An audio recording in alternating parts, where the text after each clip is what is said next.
नमस्कार, मैं हूं राहुल शर्मा। आप देख रहे हैं एसपी लाइव न्यूज। स्वागत है आप सभी का आज की इस बड़ी खबर में। बड़ी खबर की शुरुआत राष्ट्रपति चुनाव से।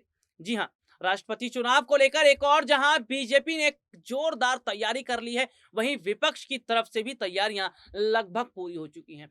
विपक्ष जो है वो यशवंत सिन्हा के नाम पर मुहर लगा रही है। कौन है यशवंत सिन्हा और क्यों विपक्ष ने यशवंत सिन्हा का नाम आगे किया है, एक रिपोर्ट आपको दिखाएंगे, उसमें समझाने की कोशिश करेंगे। लेकिन सबसे पहले ये समझिए कि आखिरकार यशवंत सिन्हा पर ही क्यों दांव खेला गया। विपक्ष ये बात देख रही है कि उनके पास कोई बड़ा चेहरा नहीं है। यशवंत सिन्हा पूर्व केंद्रीय मंत्री रह चुके हैं और सीधे तौर पर जब वो टीएमसी में शामिल हुए, उन्होंने जमकर ममता बनर्जी की जमकर तारीफ की थी। मोदी सरकार के खिलाफ जब जमकर बात करते रहे। जब बीजेपी में थे यशवंत सिन्हा, तब भी सच्चाई के साथ खड़े रहे। महंगाई, पेट्रोल डीजल, रोजगार, शिक्षा, स्वास्थ्य जैसे मुद्दों पर बात करते रहे थे और यशवंत सिन्हा की वजह से बीजेपी की मुश्किलें लगातार बढ़ती रही थी। ऐसे में देखने को मिला कि यशवंत सिन्हा ने बीजेपी का साथ छोड़ ही दिया, लेकिन वो सच्चाई के साथ पहले भी खड़े तो आज भी खड़े। तो यही वजह है कि यशवंत सिन्हा जो है उनकी एक अलग पकड़ है, अच्छी पकड़ है। इसको ध्यान में रखते हुए ये देखा जा रहा है कि यशवंत सिन्हा ने जो दांव यशवंत सिन्हा पर जो दांव खेला जा रहा है, ये विपक्ष बहुत सोच समझ कर रहा है। चलिए रिपोर्ट हम आपको दिखाते हैं, कौन है यशवंत सिन्हा और कैसे विपक्ष इन पर दांव लगा रहा है। राष्ट्रपति चुनाव से पहले विपक्ष यशवंत सिन्हा पर बड़ा दांव खेलने की तैयारी कर रही है। राष्ट्रपति उम्मीदवार बनाए जाने से पहले पूर्व केंद्रीय मंत्री यशवंत सिन्हा ने टीएमसी से इस्तीफा दे दिया। ट्वीट कर उन्होंने कहा, राज्यसभा और फिर विधान परिषद चुनाव में टीएमसी में जो सम्मान और प्रतिष्ठा दी, उसके लिए मैं ममता बनर्जी का आभारी हूं। अब समय आ गया है जब एक बड़े राष्ट्रीय उद्देश्य के लिए उन्हें पार्टी से हटकर अधिक विपक्षी एकता के लिए काम करना चाहिए।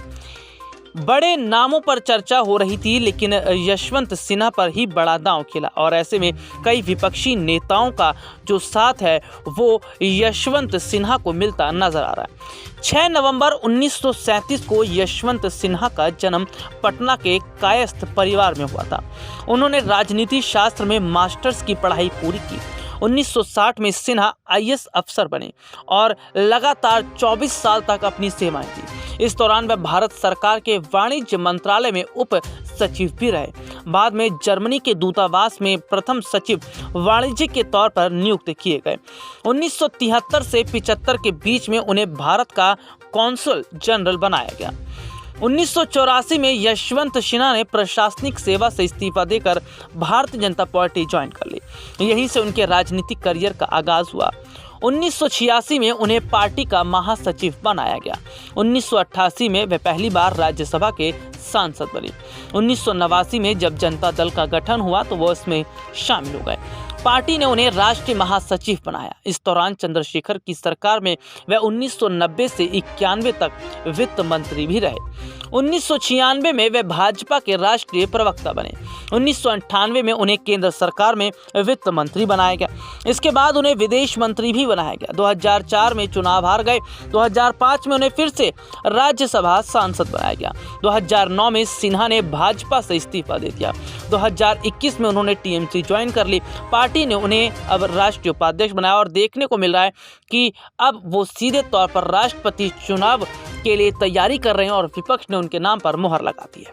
तो देखा आपने कि कौन है यशवंत सिन्हा और कैसे यशवंत सिन्हा बीजेपी के उस कैंडिडेट को कड़ी टक्कर दे सकते हैं जो राष्ट्रपति चुनाव के लिए आगे आ सकता है। हालांकि देखना होगा कि क्या विपक्ष की जीत होगी और विपक्ष ने यशवंत सिन्हा पर दांव खेलकर कितना बड़ा रिस्क लिया है और ये रिस्क सही साबित हो जाता है। क्या ये तुरुप का इक्का जो है वो सही जगह सेट हो जाएगा। आज के लिए इतना ही। आपसे फिर दोबारा मुलाकात होगी, तब तक के लिए इजाजत दीजिए। नमस्कार।